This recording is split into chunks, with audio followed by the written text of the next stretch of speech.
Welcome to National Parks Traveler, where we explore the national parks and the issues that involve them. This is Kurt Repenchek, your host at the National Parks Traveler. Well, we've made it past Halloween and Election Day. Thanksgiving isn't too far down the road, and winter is setting in some parts of the country. The slow season, if you might call it, is setting in across much of the national park system, which makes it a good time to take measure of some issues that are confronting both the parks and the National Park Service. To help me out, we've invited Kristen Brengel, the Senior Vice President of Government Affairs for the National Parks Conservation Association, and Mike Murray, the Chair of the Coalition to Protect America's National Parks. We'll be back in a minute with Kristen and Mike.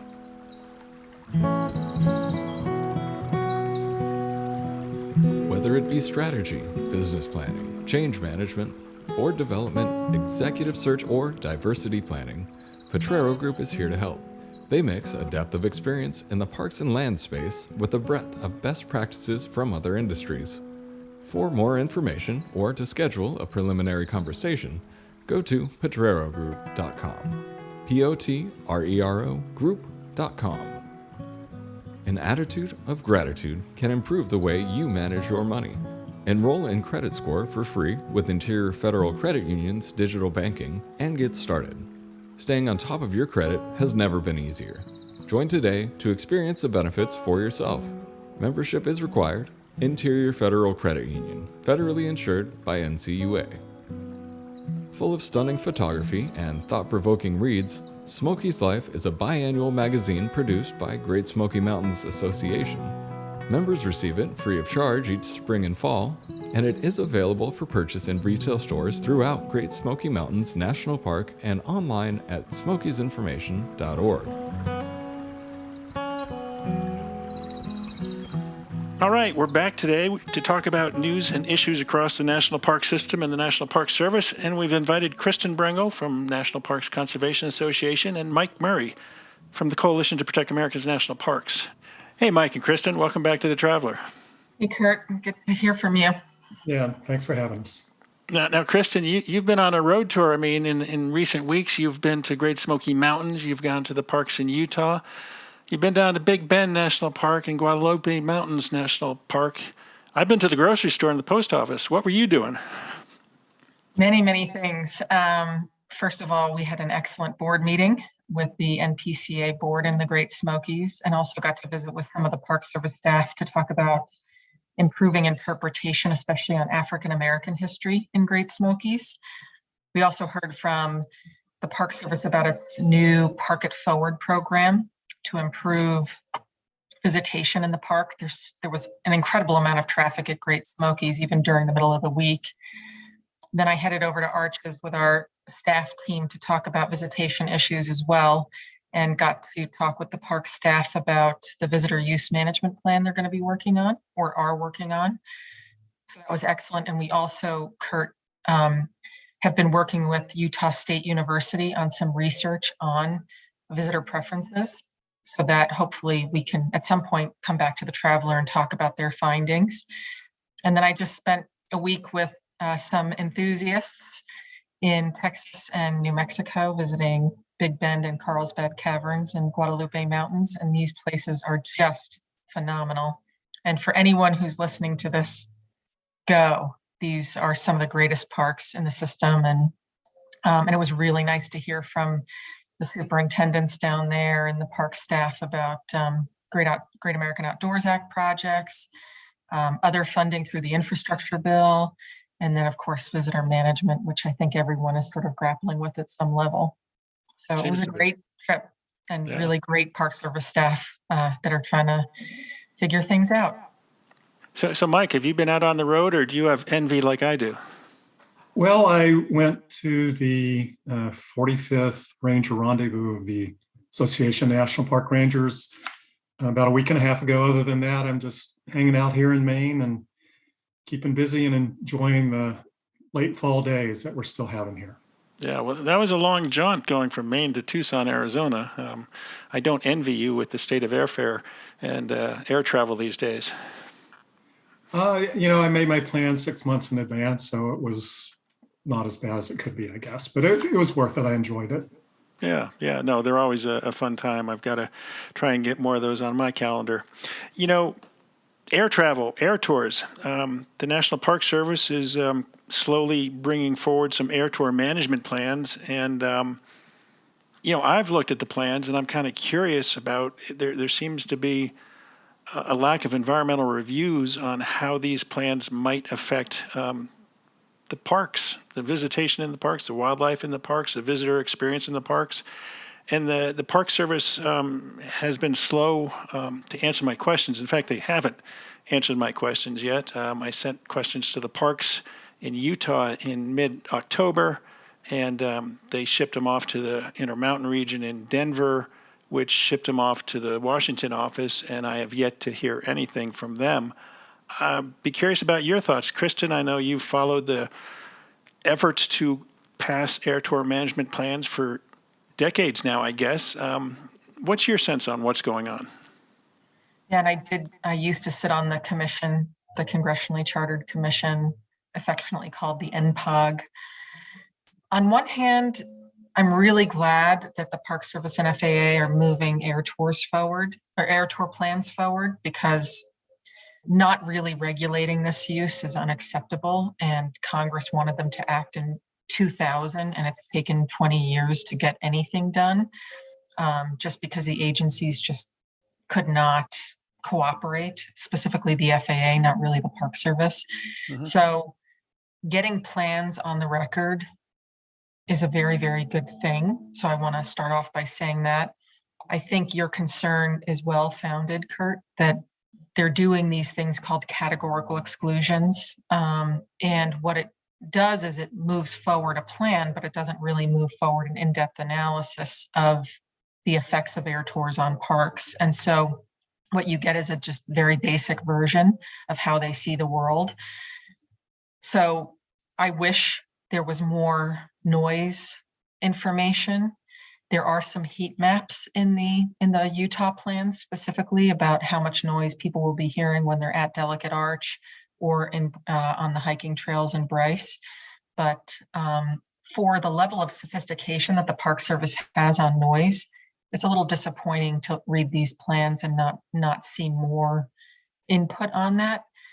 With that said, I personally went in and have met with the Park Service leads on these plans at headquarters.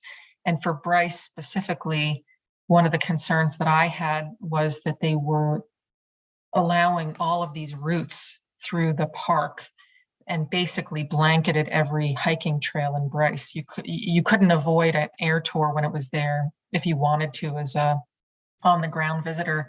And one of the things that they did end up doing in the final plan was reducing the fixed wing aircraft to one route and the helicopters to another route. So at least there's only two routes now. And they're trying to avoid some of the scenic overlooks in the park and campsites. What I was a little disappointed with, especially with Bryce, was that you can see the features in Bryce without hovering over or without being over the park. You could actually be on the outskirts of the park and still see the spires and the hoodoos. And I was a little disappointed that one of the routes, I think it's the helicopter route, it actually loops the whole park. And why couldn't they have pushed that more further out on the east side of the park so it didn't have to be directly over the park twice? It's problematic. I'm sure you're well familiar with Bryce, Kristen. It's a very narrow park. I mean, and to what you're saying about the air tours, circling the park, I don't know how else they would do it unless they banned air tours. And that's one of the interesting things, that there was a no action alternative or a ban air tours in the parks option considered, or it doesn't seem to be. Mike, what's the coalition think about this approach to air tour management? We have serious concerns about the process. We've commented on every proposed air tour management plan that's come out. I personally was involved in all those comments, so I've researched it heavily, looked at every one of them. Having been involved in some very complicated planning processes when I worked for the Park Service, it's inexplicable to me why the Park Service is not doing a better job on the NEPA analysis. I don't know the exact number, the first 16 or 18 plans that came out. only presented the provisions, the plan itself. There was no consideration of alternatives. There was no analysis of the impacts of those alternatives. They deferred on putting out any kind of NEPA document until the decision was made. And the four most recent plans, they put out planning newsletters. They intend to do an environmental assessment, which provides analysis of alternatives, analysis of impacts, lets the public comment on that kind of stuff. So I find it kind of bitterly ironic, to be honest, that as a few of these final air tour management plans have been issued, arches, canyon lands, et cetera, again, when they were presented to the public, it was just a 15-page plan of these are the provisions, no alternatives, no analysis, issued along with these final plans, which are largely unchanged. There might be slight improvements in them, but based on public comment, they've issued records of decision or decision files, decision documents that are over 200 pages long, that include all kinds of scientific literature review, fairly sophisticated sound contour maps, all these kinds of things that could easily have been disclosed to the public and let the public comment on in an environmental assessment. Instead, they were withheld and issued after the decision was made. And I find that personally unacceptable, having worked for the service and dealt with some very challenging, controversial issues. And, I'm sure it's on the radar screen of peer public employees for environmental responsibility. They're the folks that carried forth the litigation that actually compelled the Park Service and FAA to finally move forward with some kind of planning process. So, in my mind, we've done what we can to raise attention to what we believe are shortcomings in the planning process.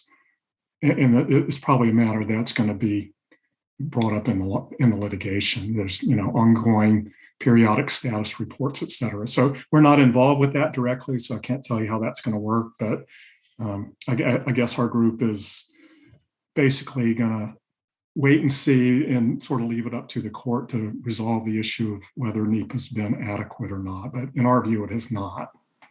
Yeah, and what's really a head scratcher when you get beyond all the lack of environmental studies and potential impacts, Glacier National Park, the staff there in developing their air tour management plan basically says that overflights harm the visitor experience, and their plan calls for all commercial air tours to be phased out by the end of 2029. In the plan, they note that a major complaint that the park has received from visitors is the intrusions that overflights have on opportunities for solitude and hearing natural sounds and views without aircraft within the park. And I guess what I'm wondering about is if Glacier can come to that conclusion, why can't these other parks come to the same conclusion?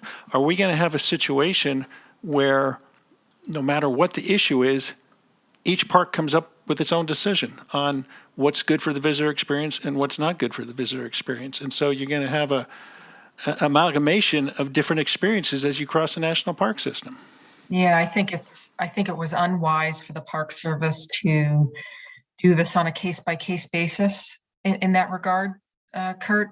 I mean, if you're going to a park to have a natural wilderness or sort of a pleasant nature-based experience, having these sound intrusions, whether it's one visitor or 100 visitors or 1,000 visitors, it's troubling, and you should use the same standard. And I think you're exactly right, Kurt, that the Glacier visitors get treated better than those at Bryce and Arches. I mean, that's just a wacky thing for the Park Service to put out there. And I actually, frankly, thought there's some things that they put in these air tour management plans in the records of decision that are just hugely problematic. Like they're sort of parsing wilderness that's designated by Congress with recommended wilderness and just basically saying, oh, because it's recommended wilderness, people can put up with the noise. And that's not the Park Service's standard by any means, and that's not their policy.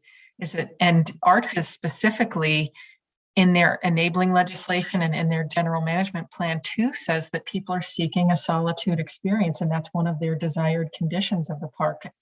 The other thing I wanted to point out that was strange in the Bryce document is that they say that they did no vibrational analysis. Now we know from Canyon de Chelly that the helicopters, that the propellers could potentially damage some of the cultural features and in the park.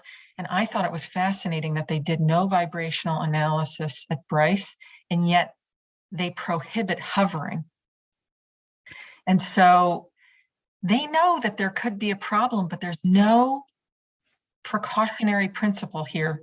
There's no, let's just protect it and push the air tours outside so they don't get near these incredible geologic features in the park. Let's let it continue, but just don't hover over it. And I think that's where the Park Service can really get into trouble with these plans, is that they don't actually even make, I'm not a geologist, but they don't make logical sense in terms of, you're saying you didn't bother with the study, but you're going to require the helicopters and fixed wing aircraft to not hover. And so, but then they don't, in Arches, they do not have a prohibition on hovering, and several flights go right over Delicate, for instance. And it's just the disparity of what they're doing, and it is just, I think, very, very wacky. And they're going to get caught up in all of this because they didn't take a more protective approach, I think. And I think Mike is right that I think it's just becoming painfully obvious that they're using different solitude and wilderness standards in different parks. They're not taking care of the geologic features in some parks, but others they're trying to. I wish they did a better job. And I also wanted to say, to Mike's point, the law requires only one public comment period. And I think it's so unfair to the public that they didn't have access to this information that the Park Service clearly had when they did the public comment period. They gave the public almost nothing to comment on, including us, and then waited to release all this information later, even though they had it on hand. I think that's very troubling. Yeah. As far as your comment about vibrational studies, a couple of years ago, I talked to the staff at Montezuma Castle National Monument in Arizona, and they had the exact same concerns, and they had an instance where a helicopter hovered, I think, within 100 feet, if not closer, to the ruins there, and they were really concerned about what that vibration would do. Mike, you were a superintendent for a long time in the National Park Service. What do you think about one size fits all? Should Washington be telling the parks that the glacier conclusion was absolutely right? This is not suitable for an enjoyable visitor experience, and so we're going to ban them all across the park system? Or should individual parks have that ability to decide what's best for their park?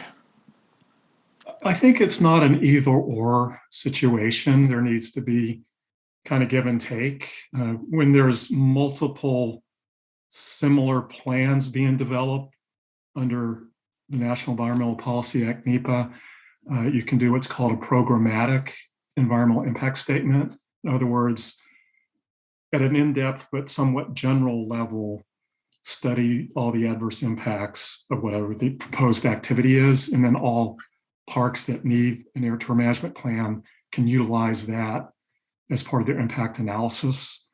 But I do think each park may have its own unique situation. Something that's a bit troubling to me is two of our executive council members are recently retired superintendents from air tour parks. And they're just, I'm not going to name names, but when I asked them about their experience as a superintendent working on the air tour management plan, it became clear they didn't have that much say in it. They were given a formulaic plan and very little time to look at it and respond to it and propose local adaptations based on their local knowledge and expertise. So I don't think somebody sitting in an office in Fort Collins or Denver or wherever they are, can have good firsthand knowledge of what the impacts of a specific air tour route may have at a particular park. You need that local input to evaluate that. The local park's not going to have the technical expertise to do all the ambient sound monitoring measurements, the technical research of possible impacts, et cetera, et cetera. So there has to be consistent guidance, I think, from a technical office or technical expertise provided, but then local knowledge of the actual impacts. I can sit here and look at a map of proposed air tour management plan for Badlands National Park, and I can see that, holy cow, all the routes circle over this one small area of the park, which, according to Mr. Google, is the most popular hiking trails, the visitor center, the most heavily visited part of the park. So I can, recognize that, gee, that doesn't look like it's a good plan there to put all the air tour routes over the most popular area in the park, but I don't have that firsthand knowledge of being on the ground there and hearing it or seeing it, et cetera. So anyway, it's a good question, but I think it has to be a mixture, a blend, a compromise between local knowledge from the park level and technical expertise from some, central office level. Yeah, I'm curious, have either of you been able to talk to Director Chuck Sams to get his viewpoints on this? I mean, we've sent some questions to Washington and we haven't heard back. I'm just curious if he's comfortable with how these plans are being executed. I have no knowledge of that. We haven't talked to him about it. No, I've just talked to the leads in the natural resource program that are the folks who are actually writing all the plans. And I think they feel pretty good about where things are headed right now. I think they're very focused on the reduction of air tours and not allowing the ceiling to be too high on them. I feel like the Park Service folks are just generally happy to get these plans done and happy to lock in a number that they think is more protective. But I think from our perspective, it's a missed opportunity to actually manage to the resources and the values and the visitor experience. And that's where the Park Service gets into trouble, by allowing these damaging uses in parks and not putting together plans that are actually the most protective that they could put in place. Yeah. Well, we could spend the entire show talking about the air tour management plans and good, bad, and indifferent. But there are some other topics I want to get into. We're going to take a short break. We'll be back in a minute. Listener and reader support make National Parks Traveler possible every day of the year. If you enjoy the Traveler's content, please consider a donation via nationalparkstraveler.org. The Everglades Foundation, the only organization whose sole mission is to restore and protect America's Everglades. Learn more at evergladesfoundation.org. Washington State is graced with 3 spectacular national parks, each different and special in their own unique ways. As the official nonprofit partner and the only philanthropic organization dedicated exclusively to supporting these parks through charitable contributions, Washington's National Park Fund has a mission to raise private support to deepen everyone's love for, understanding of, and experiences in Mount Rainier, North Cascades, and Olympic National Parks. Share your passion for these parks at WNPF.org. The Yosemite Conservancy helps visitors connect with Yosemite through adventures, volunteering, and the arts. It's the only nonprofit dedicated to supporting Yosemite National Park and funds grants to improve trails, restore habitat, protect wildlife, and inspire the next generation of nature lovers. Learn more at yosemite.org.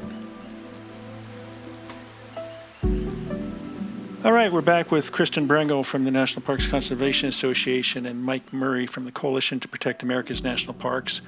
There seems to be a lot going on with the Great American Outdoors Act. There's a lot of money going out across the national park system to parks large and small. At least that's what it seems like to me, and it seems like there's a lot of good projects underway. Do you guys have a sense for that? I just pulled out the list so I could refer to it. But there are some great projects happening right now. I think some of my favorites are fixing the tow path at Cuyahoga, which is, wonderful. And I think many of us have utilized those trails for biking and walking. And so seeing that improved will be great.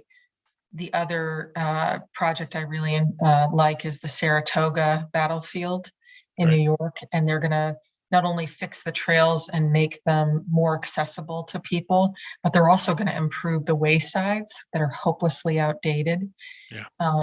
So I think, when Mike and I were lobbying the administration to really look at not just the big projects, but also the medium-sized parks and the smaller parks, I think this list is more, has a more of a variety of projects that folks were really hoping for. We all want Yellowstone's Loop Road to be fixed.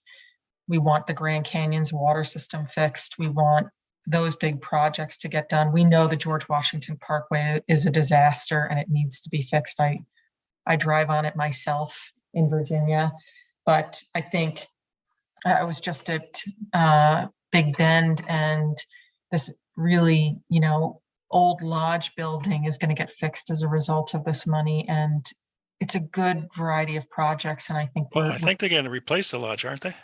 Yeah, they're going to replace it. But, that's a heavily used lodge. And so it'll be nice to have a better one.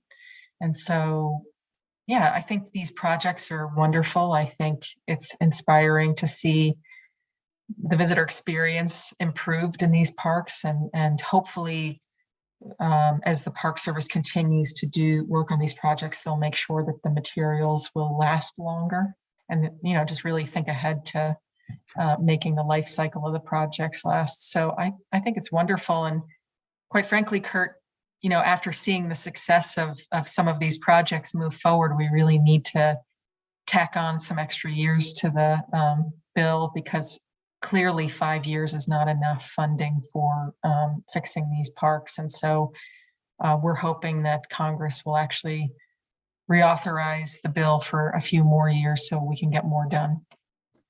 Yeah, my thoughts is, I guess from my experience, I was in park management, before that in visitor and resource protection, but certainly around major construction planning and implementation. For the Park Service to implement a construction program of this scale is extremely challenging. And I personally think they've done an incredible job doing so. I know our group and other groups were concerned the first couple of years in which it just seemed like big parks with really big projects were getting all the money. Right. But, from a project planning and efficiency thing, that was maybe the only practical choice the Park Service had to get started, to get money obligated. And they've evolved. They've transitioned to having many more projects at smaller and medium-sized parks. They've developed these, they call them maintenance action teams. So some projects that can be done kind of by a work crew basis. They have these centralized work crews that can do projects at multiple parks. And so that's an efficient way to get the work done for more projects in more places, rather than trying to contract out every single project at every single park. So I think they're doing a really incredible job. It's impressive to see how much is getting done in so many good projects in so many parks.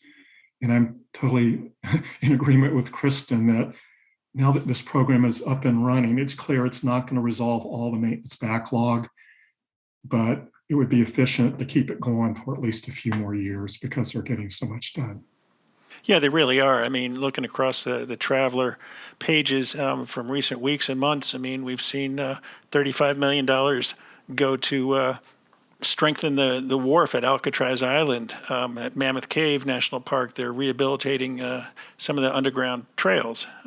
There's money gone to Morristown National Historical Park in New Jersey, money to Minuteman Historical Park, and it just goes on and on and on, which is really good news. But I wonder at the same time, I mean, it also shows how much maintenance backlog there is in the national park system. And so along with extending the run of the Great American Outdoors Act, does it also beg for more annual funding for the Park Service in its operations plan, construction budget? Absolutely. And when I was at Carlsbad, it was clear that whereas they didn't really get great outdoors money or much of it, they were able to use line item construction money for their projects. And so we really, I mean, if anything, I think there's a story here of how much is getting done because the great outdoors money is going to some specific projects that are deferred maintenance, but it's also helping parks do cyclical maintenance and other projects. And in some cases, they need new construction projects or demolition even. And I think there's a real story here, hopefully, that we can tell by next year of how much Park Service appropriated money has been able to be spread around to fix other things in the parks and give us a real sense of what the needs are when these accounts can be utilized better, in other parks. And I think trail maintenance crews, especially, I've been hearing from parks that they've been able to fund more trail maintenance throughout the park system. I mean, wouldn't that be just wonderful if one of the side effects of the Great Outdoors Bill is that the other construction and maintenance money could be used to improve trails all over the park system and that visitor experience. So I think, Kurt, once we fix all of these things, maintaining them very, very well should be a top priority for Congress and funding that. Did anything ever come of the Conservation Corps proposal? The 21st century CCC? Well, it's in the appropriations bill, but at a very low amount. And it actually got taken out of the Inflation Reduction Act in the end. But with that said, I don't know, Mike, if you were on the call with the Park Service last week, but they're utilizing more youth corps to do the smaller projects now, which is fantastic. And we want to continue to promote that. Even if there is no climate corps, we have fantastic partners in all the youth corps. And so having a contract with them to help do some of the trail maintenance is wonderful. If I could add, I would agree that there's been a really positive ripple effect with Great America's Outdoors Act money funding many prominent projects. There are other deferred maintenance fund sources, line item construction, repair, rehabilitation that have been around for a long time, regular pieces of the Park Service appropriations. So, I only have anecdotal observations, but what I'm seeing is because more of the bigger projects have been funded by GAOA money, parks that may not be as competitive for these other fund sources are actually getting money there. So a lot more is getting done, and it's more than just what's funded by Great America's Outdoors Act. The last thing I want to say, and this goes back 20 years, I was deputy superintendent at Cape Cod National Seashore. We had a big deferred maintenance project. Park Service Director Fran Manella was visiting and looking at it, and we were talking about positive effects of that and all that kind of stuff. And I just kind of blurted out, because this has been on my mind for that long, that today's deferred maintenance projects, if we get them done, that's great. But 20 years from now, they're back on the list unless we have adequate preventive maintenance.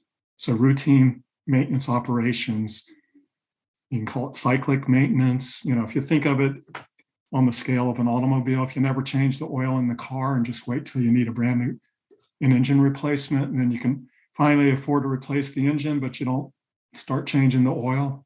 It's the same thing with buildings.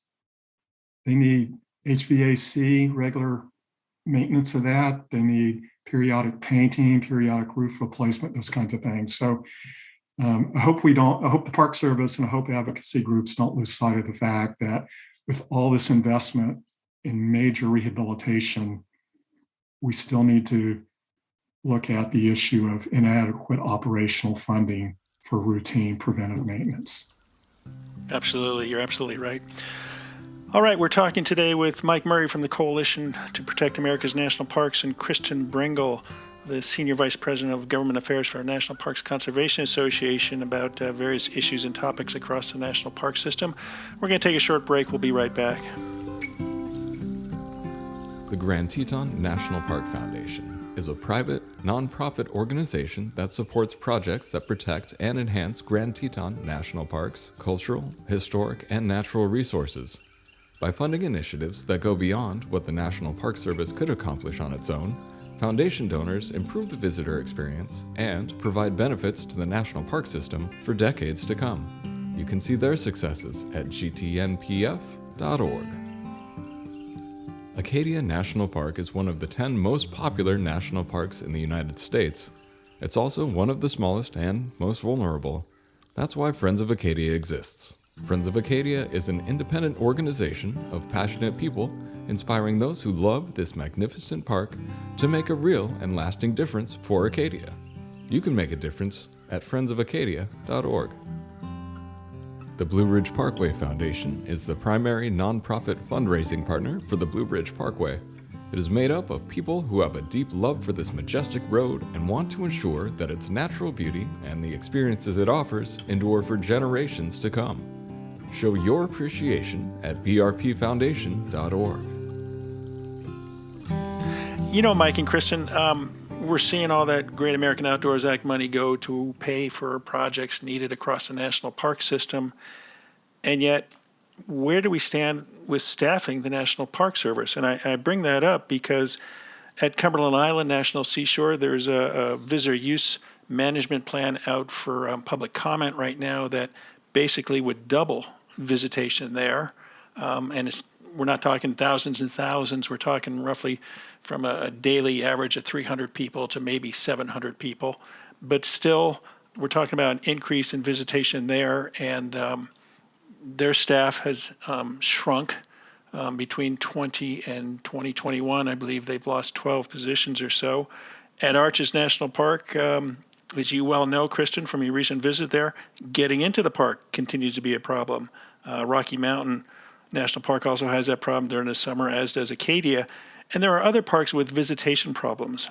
At the same time, there is a shortage of National Park Service staff to deal with not only managing these issues in terms of getting into the park and whatnot, but actually being on the ground when all these visitors come into the parks. What is the answer? Should the National Park Service continue to work to bring more visitors into the parks, which obviously there's a great interest in viewing nature and getting into the national park system, and yet there's a shortage of staff? Should the Park Service be working to bring more people in when it doesn't have the staff to manage them? It's a short, easy question. It's a provocative question from Kurt Repenchek. Actually, there are multiple questions inside your question, but so on staffing, and this is not a panacea, but the good news is we successfully lobbied for $500 million to be added to the Inflation Reduction Act. So that's a 10-year time period that the Park Service can use $500 million for personnel in parks. And that was a huge achievement for the Park Service in the Inflation Reduction Act. And I've spoken with the Interior Department and the Park Service about what's the best, highest use of that money. And I think we generally all agree that getting more expertise into the Park Service is going to be a really important part of utilizing that money. So instead of hiring more seasonals, looking to hire more scientists, more planners, more historians, people who can really help improve the condition of the resources in the parks and plan better for the future. So that money, while it's not going to fix everything in the parks, Kurt, it will give the Park Service a shot in the arm, which we were hoping for through that funding. And I have to say, with all of the things like you mentioned before, the Climate Corps being cut out of that bill, it was really nice that Park Service money stayed in, the personnel money. Getting more expertise into the parks is going to be really important in terms of planning on visitation. And what, and Mike may know this better than me, but I've been doing this work for almost 25 years. And I remember congressional hearings on carrying capacity. And pretty much 20 years ago, this concept died of what if we looked at the parks and actually tried to figure out how many is too many visitors. And the Park Service really hasn't done this work in depth in 20 years. And what we're starting to see now are things like Acadia's congestion mitigation plan, right? Where they really worked on traffic issues. And the result of that was the reservation system at Cadillac Mountain, among other things that they're doing. But what Arches needs is a visitor use management plan. They need to look at the entire park, its very small road system, its parking lots, and figure out how we're going to move visitors around that park and not destroy these wonderful resources. And so from my conversation out there, a week and a half ago, is that they are doing this in-depth look. They are going to look at each trail, and they're going to try to figure out how to manage for the current visitation and then potentially future visitation. But I think the reality is that we need more parks to actually do visitor use planning and not guess at what the future is. And in places like Zion, it's just bursting. I think we all know that the Narrows has become unpleasant most of the time for folks who are there. I mean, there's just too many people in that canyon. And so there will have to be some actual management of these places. Personally, when people keep coming back to me and telling me that they got their ticket for Angel's Landing, I have never climbed up Angel's Landing with a ton of people there. That would scare me. So it actually frightens me a little bit that even the ticketed entry, that's too many people probably. And so I do think we have to give the Park Service staff some room to do this planning, but we also need to get them the funding to do it. And in some cases, and this is what I was talking about in Arches, is all those staff people who are in parking lots directing traffic right now, how do we get them to stop directing traffic and actually doing interpretive programs again? And so some of it is more staff, but also some of it is we have to fix these problems so the staff can actually do what the park superintendent needs them to do and not just become traffic cops. Mike, your last posting before you retired was at Cape Hatteras National Seashore, and you well know that visitation there has continued to go up and up and up and up and up. And I'm going to kind of bring this full circle. We were talking about the air tour management plans, and at Glacier they point out that a lot of people were saying that the buzzing of planes and the whirly-birds overhead adversely impacted their visitor experience. Should the National Park Service be looking at these crowded places as impacting the visitor experience and work towards a solution as Kristen was suggesting? Simple answer is yes. All right. It's a complicated issue. So in my mind, your question is either a complicated question with a simple answer. Yes, the Park Service should do carrying capacity. It's required by law. Kristen, I forget the name of the law, 1978, if I remember correctly. Right. That's They've what been required to do it since then. Most parks have not done it. And so it would be like the Super Bowl selling as many tickets as people will buy without guaranteeing you a seat. That's what it boils down to.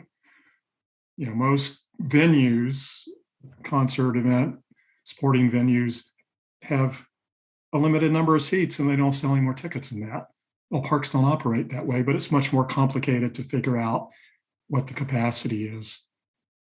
In my mind, that still doesn't excuse parks and the Park Service from not doing it. They need to try to do it. But it gets really complicated in that every park is left to their own devices. There have been some, I think, smart superintendents that have realized that they can make congestion seem less through transportation systems, Acadia, Zion, et cetera, et cetera. In my mind, all they've done is facilitate getting more people in. So I was at Angel's Landing a couple of years ago in July, the only time I could be there, to climb it with my family. We got there really early in the morning, catch the bus from headquarters into the trailhead, and the bus was full, and every shuttle that comes after it's full. And so they did an incredible job getting people to the trailhead. And then you hike up the trail, and up at the top where you reach the cables on the slabs. That was like a bottleneck that tons of people could only go one at a time through. So it was scary. It was frightening. It was particularly people trying to climb down while you're trying to climb up. And if one person had slipped and fall, they would have knocked two or three. So in a way, it was inevitable the park was going to have to go to timed entry there. But it doesn't really resolve or address the visitor experience issue. I think, ultimately, parks need a sound basis and need to go through a planning process to limit visitation during peak use periods at extremely popular locations. And that's not necessarily going to be a popular thing, but they can't make the park any bigger. They can't cram any more people in there and have it be safe or enjoyable. So, it's one of those things they can't look away from any longer. And, it's when it becomes a crisis or such a problem that they can't ignore it.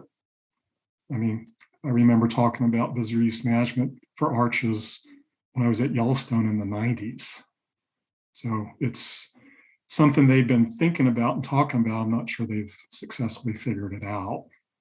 The last thing I would say is other limitations come into play. Had a good meeting with the superintendent of Acadia this summer.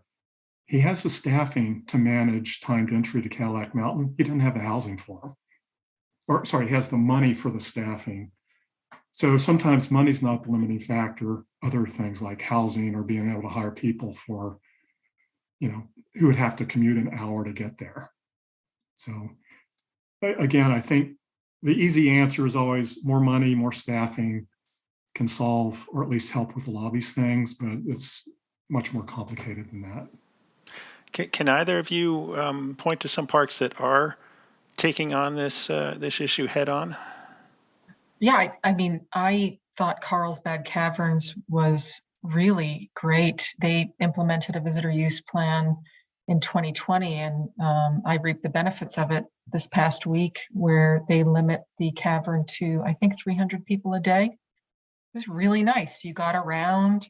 I actually circled it twice, and it was really wonderful. And I didn't feel like I was scooching by people every 5 seconds. I got to take all my pictures.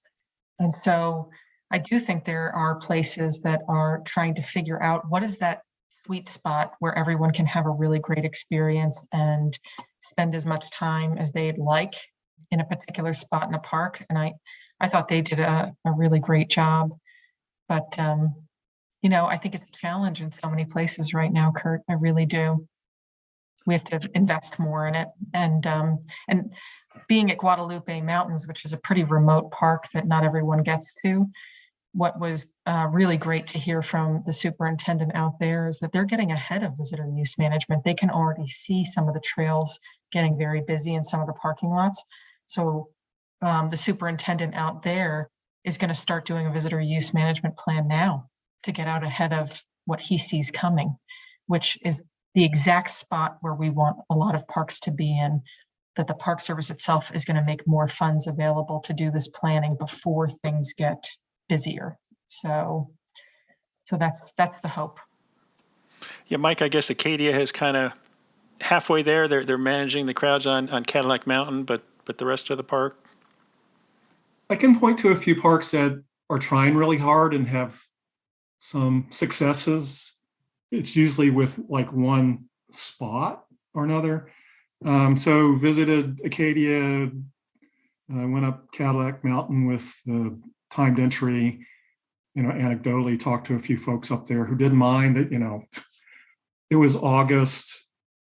Most people know how to use their cell phones and internet and websites and those kinds of things. So it seemed like a number of visitors could navigate that kind of constraint.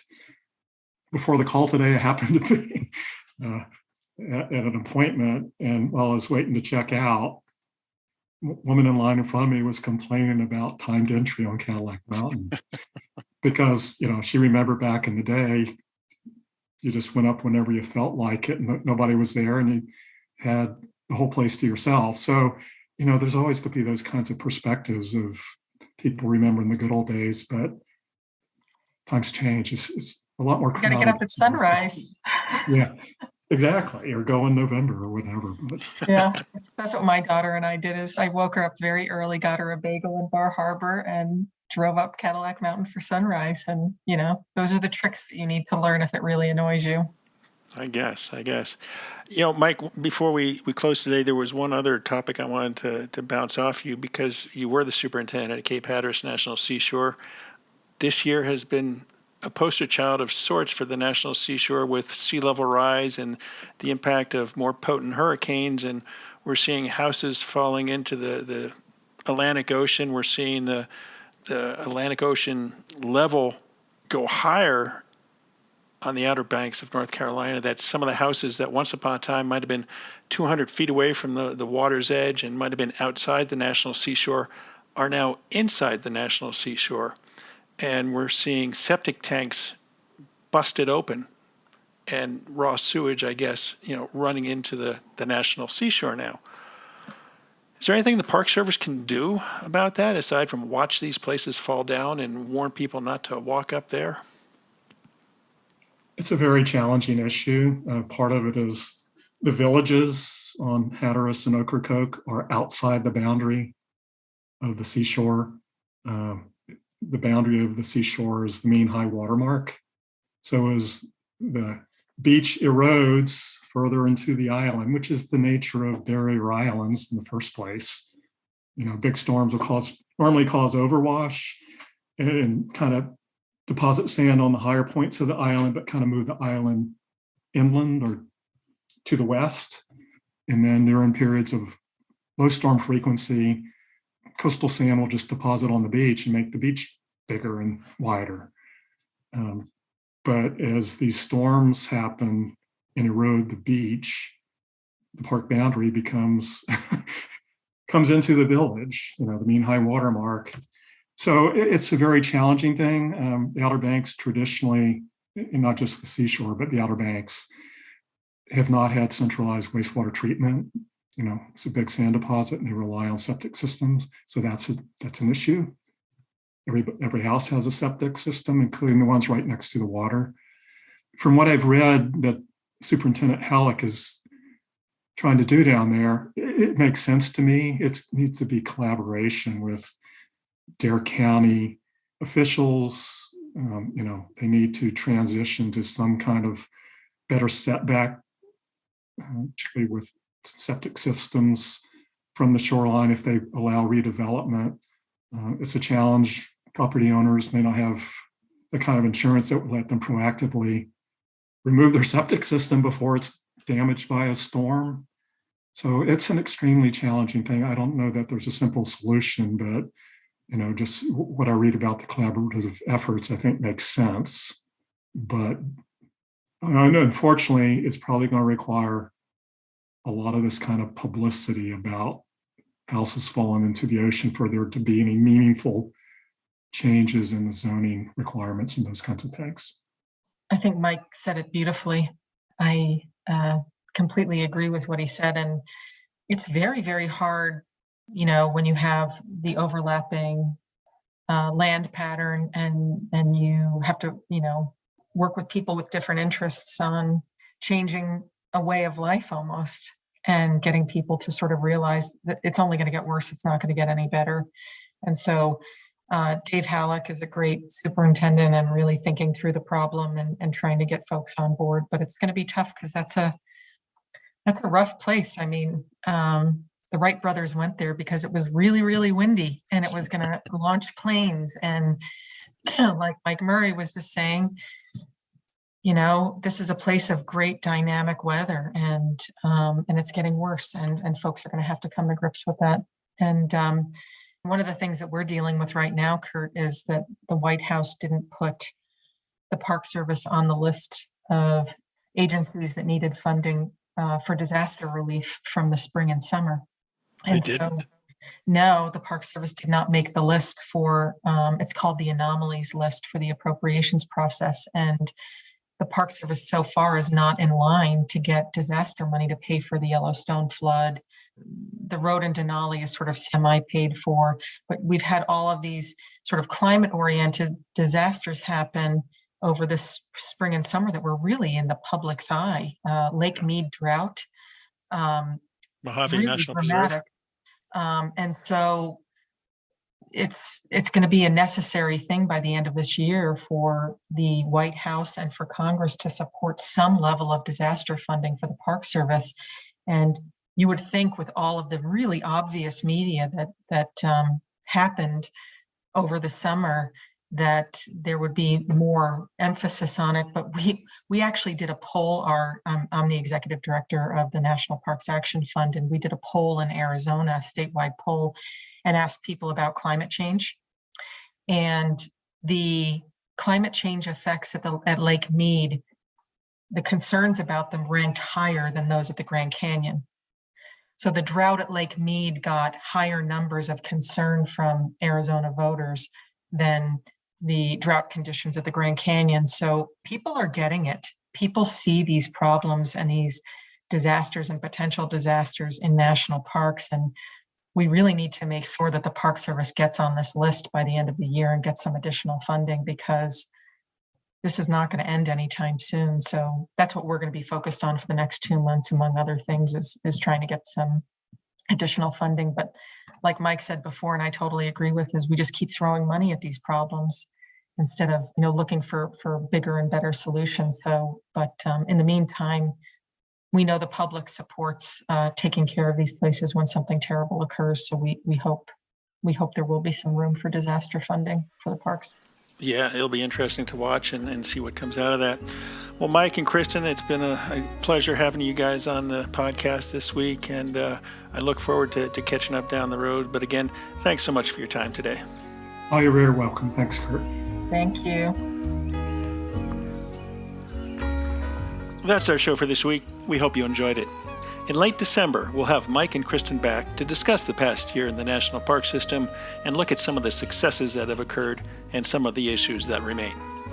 Finally, to ensure that our weekly podcasts continue to find you, we hope you'll make a donation to the National Parks Traveler. Now through the end of the year, we're holding our biggest fundraiser, and the revenues go to pay the bills as we cover national parks and protected areas to keep you informed. You can donate on the Traveler website, nationalparkstraveler.org, or mail your donation to National Parks Traveler, Post Office Box 980452, Park City, Utah 84098. The Traveler is a 501c3 nonprofit news organization. For The Traveler, this is Kurt Repenchek. See you in the parks. The composers and musicians at Orange Tree Productions have created a unique collection known as the National Park Series that has grown to include more than 30 CD titles. Composed against the backdrop of a park's sounds of nature, these musical scores will connect you with these beautiful places and take you there, at least in your mind.